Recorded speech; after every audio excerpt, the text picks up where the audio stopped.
നമുക്ക് കിരണിന്റെ കല്യാണിയുടെ അടുത്ത ആഴ്ചയിലെ നല്ലൊരു വിശേഷം കേട്ടാലോ. അതിനു മുമ്പായിട്ട് വീഡിയോ ഇഷ്ടപ്പെടാൻ ലൈക്ക് ചെയ്യാൻ മറക്കരുത് കേട്ടോ. കാരണം ലൈക്ക് ചെയ്തെങ്കിൽ മാത്രമേ ഞാൻ അപ്ലോഡ് ചെയ്യുന്ന വീഡിയോസും കാര്യങ്ങളൊക്കെ ഉടൻ തന്നെ നിങ്ങളുടെ ഫോണിലേക്ക് നോട്ടിഫിക്കേഷൻ ആയിട്ട് വരത്തുള്ളൂ കേട്ടോ. അപ്പൊ നമുക്ക് നേരെ വിശേഷത്തിലേക്ക് പോയാലോ. അങ്ങനെ നമ്മൾ കാണുന്ന പ്രകാശൻ പോലീസ് സ്റ്റേഷനിൽ നിന്ന് ഇറങ്ങി കഴിയുമ്പോഴത്തേനും കിരണിനോട് കാര്യങ്ങളൊക്കെ വ്യക്തമായി പറയുന്നുണ്ട്. ഞാനൊരു തെറ്റും ചെയ്തിട്ടില്ല, എന്നെ നിങ്ങൾക്ക് വേണമെങ്കിൽ കുറ്റക്കാരനായിട്ട് കാണാം, എന്ത് ശിക്ഷ സ്വീകരിക്കാനും ഞാൻ തയ്യാറാ. പക്ഷെ ഒരിക്കലും ഞാൻ ഗുണ്ടകളെ ഒന്നും പറഞ്ഞു വിട്ടിട്ടില്ല, വിശ്വസിക്കാൻ പറ്റുമെങ്കിൽ മോനെ നീ വിശ്വസിക്കാന്നൊക്കെ പറയണം. കിരൺ എന്തോ മനസ്സിലൊരു ചാഞ്ചല്യം ഉണ്ടാവുകയാണ്. കാരണം ഇയാൾ തെറ്റ് ചെയ്തിട്ടില്ല, കാരണം തെറ്റ് ചെയ്ത രാഹുലാണ്. പക്ഷെ രാഹുലിനോടൊപ്പം ഇയാൾ നിൽക്കുന്നതിന്റെ കാരണം വ്യക്തമായിട്ട് പറഞ്ഞിട്ടുണ്ട്, അയാളുടെ നീക്കങ്ങളൊക്കെ അറിയാൻ വേണ്ടിട്ടാണ്. പിന്നീട് കിരൺ പറഞ്ഞു തെറ്റ് ചെയ്തിട്ടില്ലെങ്കിൽ നിങ്ങൾക്ക് കൊള്ളാം എന്നൊക്കെ പറഞ്ഞിട്ട് കിരൺ അങ്ങോട്ട് പോവാണ്. ഈ സമയത്ത് പ്രകാശന് ഭയങ്കര സങ്കടം തോന്നി. താൻ നിരപരാധിയാന്ന് അറിഞ്ഞിട്ട് തന്നെ ആരും മനസ്സിലാക്കുന്നില്ലല്ലോ എന്നൊരു വിഷമം ഉണ്ടായിരുന്നു, മനസ്സിനറിയുണ്ടായിരുന്നു. പിന്നീട് കിരൺ നേരെ വീട്ടിലേക്ക് ചെല്ലുമ്പോഴത്തേനും കല്യാണി ദീപയൊക്കെ വന്നിട്ട് ചോദിച്ചു എന്തായി, കാര്യങ്ങളൊക്കെ എന്തായെന്ന് ചോദിക്കുകയാണ്. പിന്നീട് കിരൺ കാര്യങ്ങളൊക്കെ പറയണം.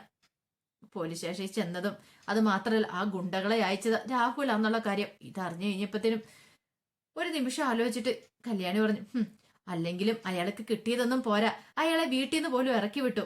സ്വന്തം മോൾക്ക് ഈ ഗതിയാണ് വന്നുകൊണ്ടിരിക്കുന്നത്, എന്നിട്ട് അയാൾക്ക് എങ്ങനെ ഇങ്ങനെ തോന്നുന്നു എന്നൊക്കെ ചോദിക്കണം. പറഞ്ഞിട്ട് കാര്യമില്ല, അച്ഛൻ എന്താണെങ്കിലും അവനെ കാണണമെന്ന് പറഞ്ഞാണ്ടേ ഇരിക്കുന്ന ആ രാഹുൽ എന്ന് പറയുന്ന ദുഷ്ടനെ. ആ സമയം ദീപ പറഞ്ഞു, ഇതേ മോനെ പ്രകാശനും അയാളും തമ്മിൽ എന്തെങ്കിലും കമ്പനി കാണുമോ എന്ന് പറയണം. അതിനെക്കുറിച്ചൊക്കെ ഞാൻ അന്വേഷിച്ചിട്ടുണ്ട്, പക്ഷേങ്കില് പ്രകാശൻ അയാളെ കാണുന്ന എന്തിനാന്നുള്ള കാര്യം എന്നോട് പറഞ്ഞു.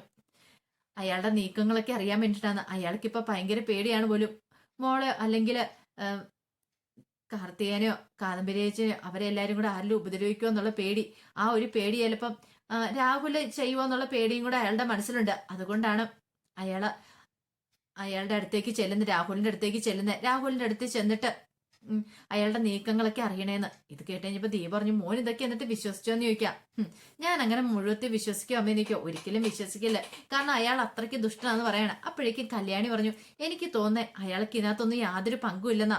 അങ്ങനെ എന്തേലും ഉണ്ടായിരുന്നെങ്കിൽ അയാള് ഒരിക്കലും സിറ്റ് ഔട്ടിൽ വന്ന് കിടക്കത്തില്ലല്ലോ കിരണേട്ടാ. ഒരു പക്ഷെ അമ്മൂമ്മ മാറിയതുപോലെ എന്തേലും മാറ്റമാണോന്ന് പറയാൻ പറ്റില്ലോ. അത് കേട്ടപ്പോ കിരൺ പറഞ്ഞു, അതിന് സാധ്യതയുണ്ട്, അയാളുടെ സംസാരവും പറച്ചിലൊക്കെ കേട്ട് എനിക്ക് അങ്ങനെ തോന്നണേ, അയാൾക്ക് ഇതിനകത്ത് യാതൊരു പങ്കുമില്ലെന്നാ. പിന്നെ അയാൾ പറയുന്നുണ്ട്, ഞാൻ എന്തെങ്കിലും തെറ്റ് ചെയ്തിട്ടുണ്ടെങ്കിൽ നിങ്ങൾ എന്നെ കൊന്നോളാനാ പറയണേ.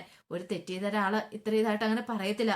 അയാളുടെ മുഖത്ത് നോക്കിയപ്പോ എനിക്കത് മനസ്സിലായെന്ന് പറയണം. ദീപ പറഞ്ഞു, സൂക്ഷിക്കണം മോനെ, ആൾക്കാരെ കയ്യിലെടുക്കാനാവും ബഹും എടുക്കാനാന്ന് പറയണം. കല്യാണി പറഞ്ഞു, നമുക്ക് നോക്കാം, ഒരു പക്ഷെ ഇത്രയൊക്കെ ആത്മാർത്ഥത്തോടു കൂടിയിട്ട് അയാള് പറയുന്നുണ്ടെങ്കിൽ അതിന്റെ പിന്നിൽ എന്തെങ്കിലും ഒരു കാരണം കാണുമല്ലോ എന്നൊക്കെ പറയാണ്.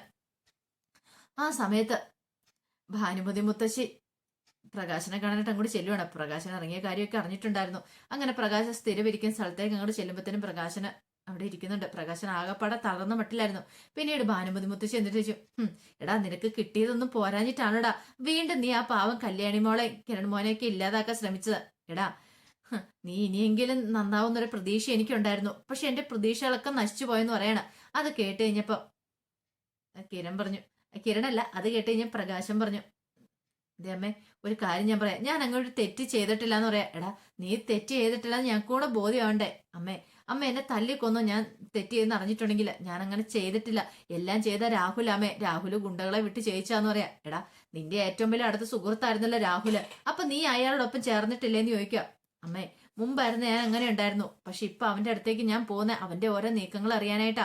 എന്റെ പെൺമക്കൾക്ക് അല്ലെ കൊച്ചുമക്കൾക്ക് എന്തേലും ആപത്തുണ്ടാവോ അതൊക്കെ അറിയാൻ വേണ്ടിയാ ഞാൻ പോകുന്നേ. അങ്ങനെ എന്തേലും ഉണ്ടായിട്ടുണ്ടെങ്കിൽ അവനെ ഞാൻ വെറുതെ വിടത്തില്ലമ്മേ.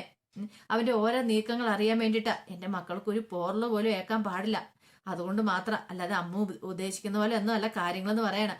ആ കേട്ട് കഴിഞ്ഞപ്പോ തന്നെ ഭാനുമതിക്ക് എന്തോ ചെറിയ മനസ്സിലൊരു ചാഞ്ചാട്ടമൊക്കെ തോന്നി. നീ ഇവൻ പറയുന്നത് ശരിയാണോ? പിന്നീട് പ്രകാശം പറഞ്ഞു, അമ്മയെങ്കിലും എന്നെ വിശ്വസിക്കുക, അമ്മയോട് ഞാൻ എന്തിനാ കള്ളത്തരം പറയണേ, ഞാൻ തെറ്റുകളൊക്കെ ചെയ്ത് കൂട്ടിയിട്ടുണ്ട്, സമ്മതിച്ചു എന്നും പറഞ്ഞുകൊണ്ട് ഞാൻ എപ്പോഴും അങ്ങനെ തെറ്റ് ചെയ്യുന്നില്ലമ്മേ, ഇപ്പൊ ഞാൻ നിരപരാധിയാണ്, എന്നെ അമ്മയെങ്കിലും ഒന്ന് വിശ്വസിക്കുക. ആരും വിശ്വസിക്കാൻ കൂട്ടാക്കുന്നില്ലെന്ന് പറയാ. എടാ നീ ചെയ്ത് കൂട്ടിയ തെറ്റുകളൊക്കെ വെച്ചിട്ടാണ് ആൾക്കാർക്ക് നിന്നെ പെട്ടെന്ന് കൊണ്ട് ഉൾക്കൊള്ളാൻ സാധിക്കാത്തേ. പിന്നെ കല്യാണിയുടെയും കിരണിന്റെയും കാര്യമൊക്കെ അറിയില്ല, കല്യാണി മോള് നിന്നെ അത്രയധികം സ്നേഹിച്ചിട്ടുണ്ട്. നിനക്ക് വയ്യാതെ കിടക്കുന്ന ആ അവസാന നിമിഷത്തിൽ പോലും ഞാൻ കാല് തല്ലി ഒടിച്ചപ്പോൾ പോലും നിന്റെ കാര്യങ്ങളൊക്കെ നോക്കിയത് മോളാണ്. അത് എത്ര സ്നേഹം ഉണ്ടായിട്ടൊന്നും നീ കണ്ടിട്ടുണ്ടോ? നീ അത് തിരിച്ചറിഞ്ഞിട്ടുണ്ടോ എന്ന് ചോദിക്കോ. ഉണ്ടമ്മേ, ഇപ്പൊ ഞാൻ തിരിച്ചറിയുന്നുണ്ട്, ഓരോ നിമിഷവും ഞാനത് തിരിച്ചറിയുന്നുണ്ട്. ഇതൊക്കെ എനിക്ക് കിട്ടേണ്ടതാണ്, അവരെ ഒന്നും പറഞ്ഞിട്ട് ഒരു കാര്യമില്ല എന്നും പറഞ്ഞിട്ട് പ്രകാശൻ അവിടെ ഇരിക്കുകയാണ്. ഭാനുമതിയമ്മ പിന്നീട് ക്ഷേത്രത്തിലേക്ക് പോവാണ്. ക്ഷേത്രത്തിൽ പോയി മനോഹരി പ്രാർത്ഥിക്കുക, എൻ്റെ ഭഗവാനെ, എൻ്റെ മക്കൾക്കും കൊച്ചുമക്കൾക്കും ഒന്നും ഒരാപത്ത് സംഭവിക്കരുത്.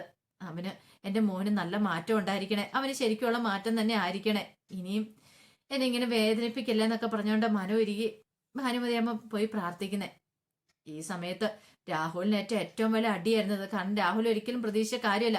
ഗുണ്ടകളെ വിട്ടു കഴിഞ്ഞപ്പോഴത്തേനും അയാളെ കരുതിക്കൊണ്ടിരുന്നേ ഇനിയിപ്പം കുഴപ്പമില്ല, കാര്യങ്ങളൊക്കെ ഓക്കെ ആയി, കിരണും കല്യാണി ഇതോടുകൂടി തീർന്നു പോയിക്കോളൂ. അത് മാത്രല്ല ആ കുറ്റം വേണേ പ്രകാശന്റെ തലയെ കെട്ടിവെക്കാന്നൊരു ചിന്തയൊക്കെ ഉണ്ടായിരുന്നു. പക്ഷെ എങ്കിൽ അടപടലം രാഹുൽ തറന്നുപോയി.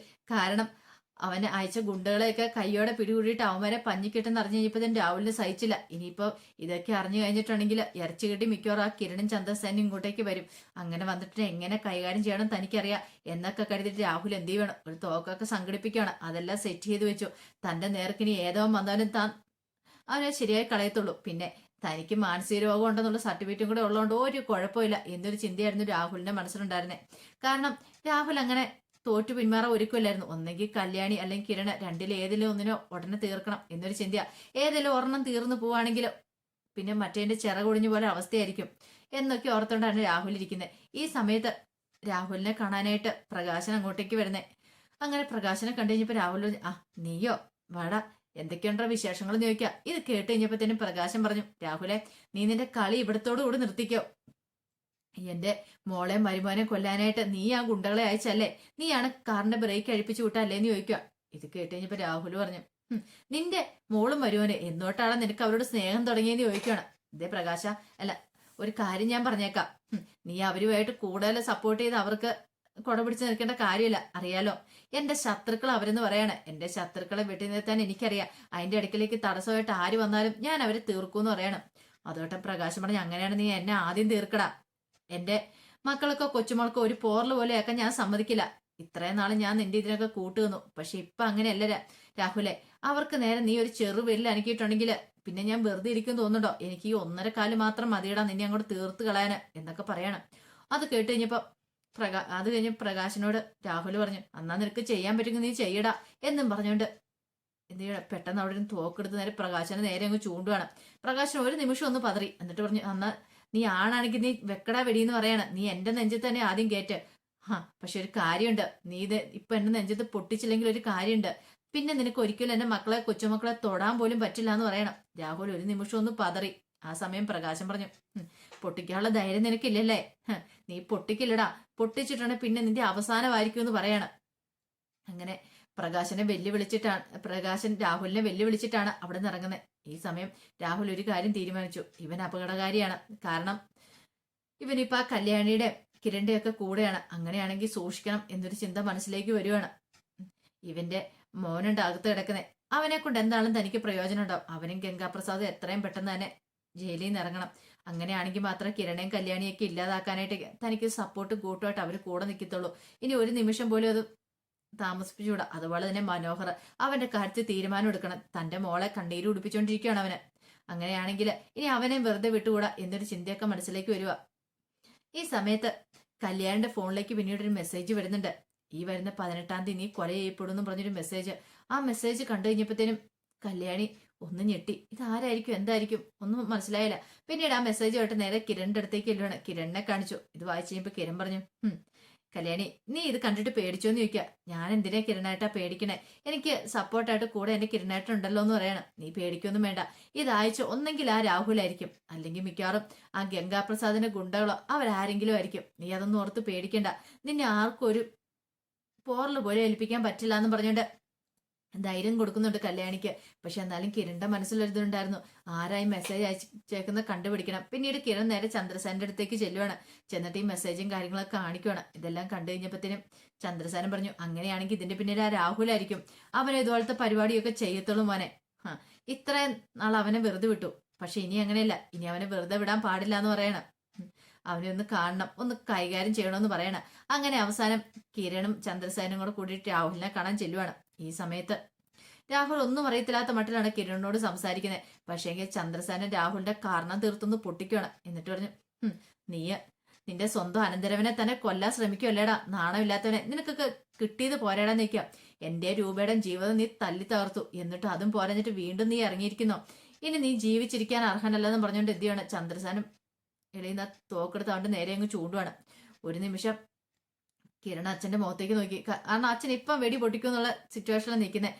ഇനി ഇയാളെ ഇപ്പോലുള്ള ഒരുത്തനെ ഭൂമി ജീവിച്ചു കൂടെന്നാണ് ചന്ദ്രസേന്റെ വാദം. അപ്പോഴേക്കും കിരൺ പറഞ്ഞു, വേണ്ടച്ചാ ഇവനെ അങ്ങനെ തീർക്കണ്ട, ഇവനിട്ടുള്ള ശിക്ഷ കിട്ടാൻ പോകുന്നുള്ളൂ. കാരണം ഇവന്റെ മോള് ആ സത്യങ്ങളൊക്കെ അറിയും.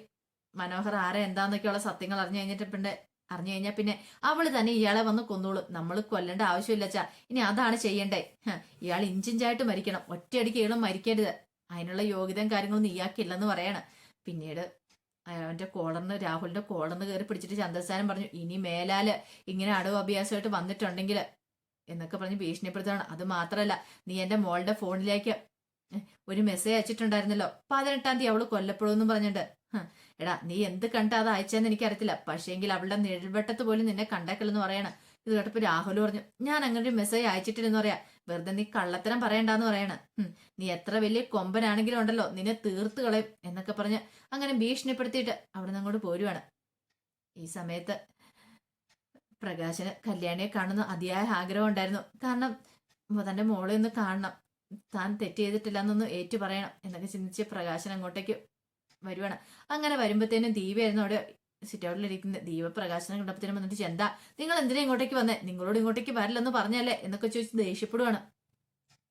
അപ്പോഴേക്കും കിരണും കല്യാണിയും കൂടെ അങ്ങോട്ടേക്ക് ഇറങ്ങി വന്നു. ആ സമയത്ത് പ്രകാശം പറഞ്ഞു, മോളെ ഞാൻ മോളെ ഒന്ന് കാണാൻ വേണ്ടി വന്നാ, എനിക്ക് കല്ലുമോനെ കാണണമെന്ന് ആഗ്രഹം ഉണ്ടെന്ന് പറയാ, നിങ്ങളോടല്ലേ ഇങ്ങോട്ടേക്ക് വരില്ലെന്ന് പറഞ്ഞേന്ന് ചോദിക്കുകയാണ്.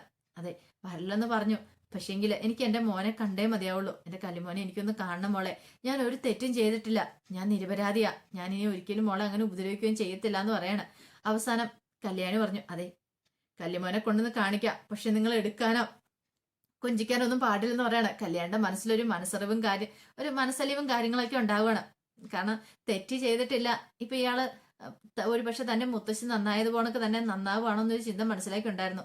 അങ്ങനെ കല്ലുമോനെ കൊണ്ടുവന്ന് കാണിക്കുന്നുണ്ട്. പ്രകാശന് ഭയങ്കര സന്തോഷമായി. പ്രകാശൻ അത് പ്രതീക്ഷ കാര്യമല്ല, ഒരു പക്ഷെ കല്യാണി കല്ലുമോനെ കൊണ്ടുവന്ന് കാണിക്കുന്നുള്ളേ.